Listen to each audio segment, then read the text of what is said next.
And one of the other things that I kind of observed about the 6502, that it was, despite it, having less functionality, if you will, or seemingly less functionality, it was much more performant in a lot of cases than some of the competitors. And, I think there was a variety of reasons for that. You mentioned that there was only a handful of registers. I think you mentioned the accumulator, the X and Y registers, and I think there was a stack pointer and a program counter. That's right, although those weren't really registers in the same sense, just like they aren't on most architectures. Right. It was... The Z80, on the other hand, had all of these sort of paired 16-bit registers, sort of pseudo 16-bit registers that sort of very presaged the 8080 that it was sort of around contemporaneously, and there was a lot of cross-pollination and some strange IP-related nonsense that then sort of bled. So there's a little bit of x86 smell to it, right, even back then. But the Spectrum was really, the Z80 was very interesting because to save money in the Z80, they only had a 4-bit ALU that they just pumped twice to get 8-bit answers, or 4 times to get the 16-bit answers, which meant that even like really simple things, although it was clocked at a higher speed, at least it was in the Spectrum, I think 3.57. Someone's going to correct me in the comments, I'm sure. But somewhere of that range, it took more cycles to do anything. And there were like very complicated P states and T states and other things that were to do with like, am I accessing RAM or not accessing RAM? The 6502, on the other hand, access RAM every single cycle unconditionally. There was no even memory enable pin on it. It was like, no, if the clock's happening, I'm looking at RAM, or I'm reading from RAM, or I'm writing to RAM. That's the only that's the two things I'm doing. Right. Which reduced the pin count on the actual chip itself, simplified the design of everything. You just plugged it into RAM and went, there you go. And it meant that, instructions like load the accumulator were 1 cycle to read the byte to load the accumulator, 1 cycle to store the value, to read the value from the opcode and put it into the accumulator. And I think there was another 1 cycle there always, because everything took 3. Is that right? Oh no, now I'm doubting myself. This is awful. I've got a huge table of them somewhere. But it was pretty straightforward, although I've just demonstrated it's a bit more complicated. Right. But because it was just, it was how many memory accesses did you need to do the work, and that was it. Whereas the Z80 had this, like, I may take 4 cycles to do an add, even because there's 4-bit things to do. But that led to some really interesting side effects actually on the 6502. Now we're here that were kind of unobservable as a programmer, and yet. So one of the opcodes is a rotate instruction. So it reads a value and rotates it, as in shifts it up 1 and takes the top bit and puts it back down where the bottom bit was, and then it writes it back. So this is a read, modify, write instruction. The first cycle would be read the role opcode. The next 2 cycles would be read the address that I'm going to be doing this from. The 4th cycle would be read from that address. Now I know where it is. The 5th cycle, well, I'm doing the rotate... ... And the 6th cycle is, when I'm writing it back.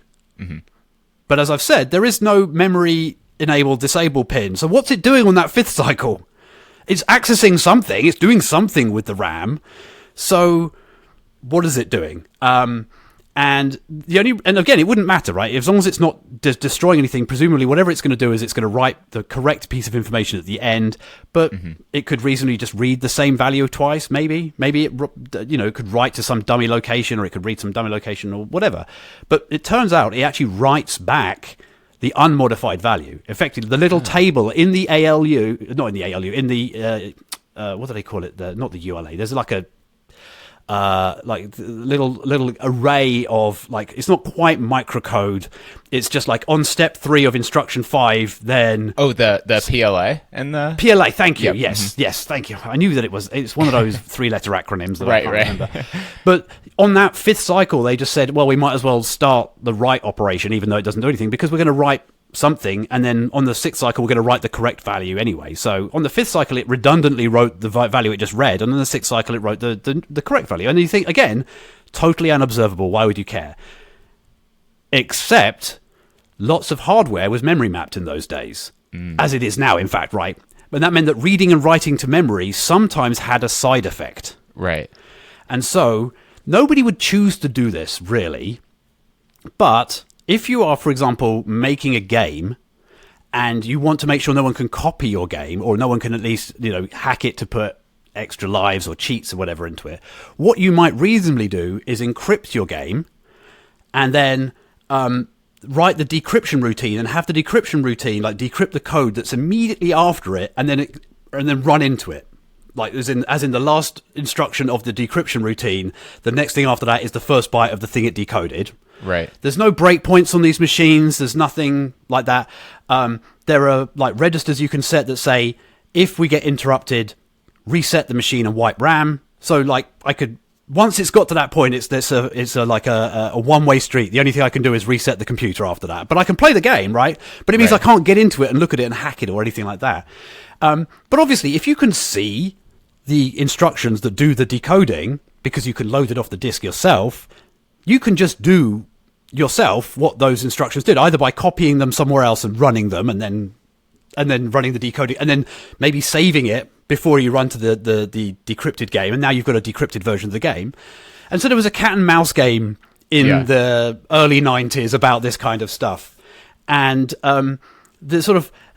the cat and mouse game increased from just simple exclusive OR with some random keys that I made up through to, well, what if we, as the encryption writer, what if we use random bytes we read off the disk in places that you wouldn't expect? Okay, fair enough. That stops you from copying the disk. What if we start doing things like, there are these hardware timers. I can read from a hardware timer. The value is always changing. Now, if we copy the code down, if me as a hacker copies the code down low and tries to do this, the time is changing. And because I'm manipulating it myself externally, time is changing more differently than if it was running free. So now the key, the decryption key, isn't the same, and so I don't decode the game.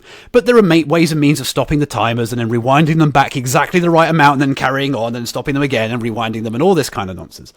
And then, so eventually somebody came up with a protection system where they threw the kitchen sink of everything they could possibly think of that was like essentially that was deterministic but unspecified.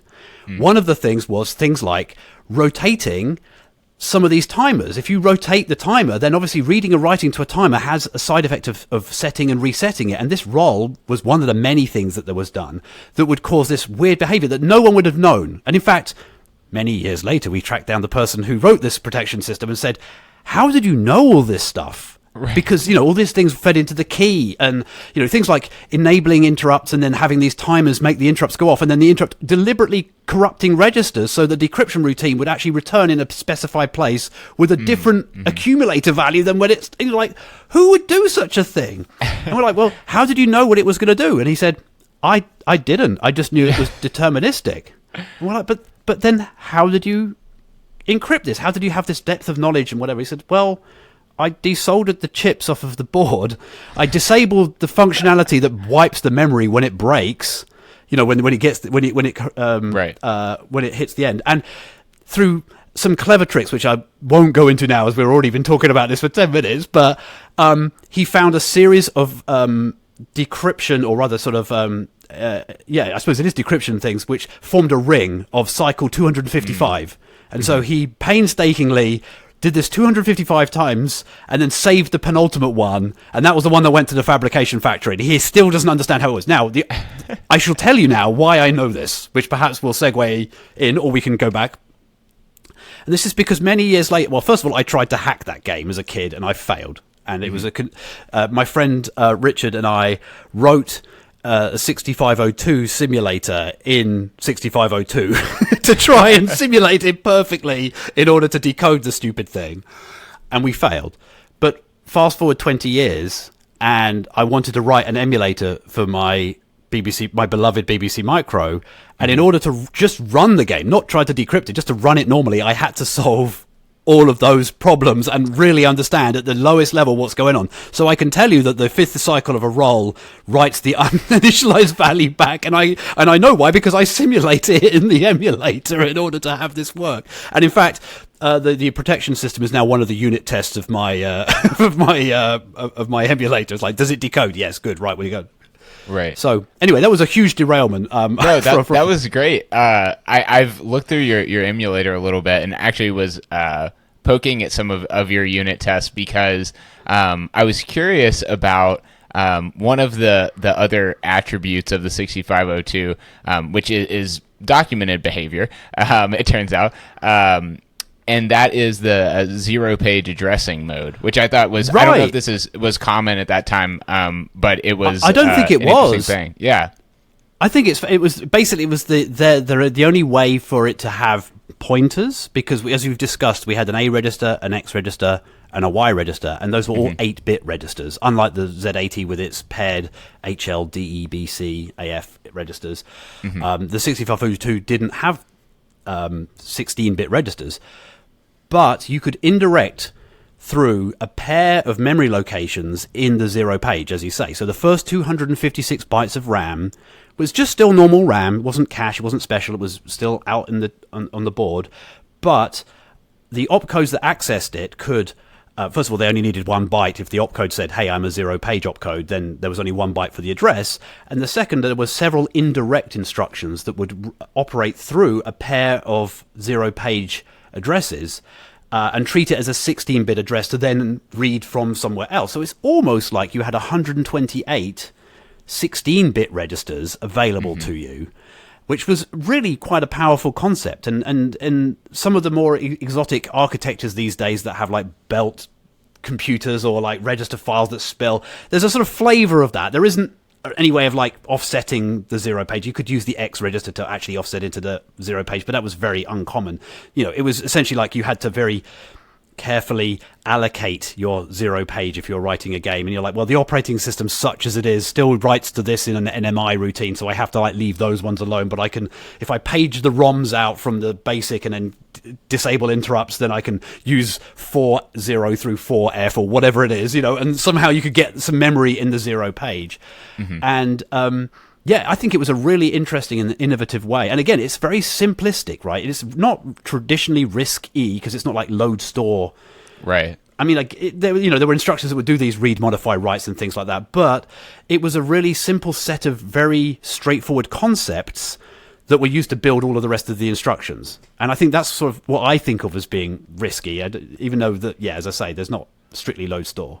Right. Yeah, it was interesting. I feel like I haven't encountered many other instruction sets with I think there was 13 addressing modes maybe for the 6502. So sounds about right. Yeah, so there'll be a file somewhere in the emulator with them all listed. And right. Yeah, there's they've shrunk down the number of instructions, but you can execute them all in a variety of ways. So right.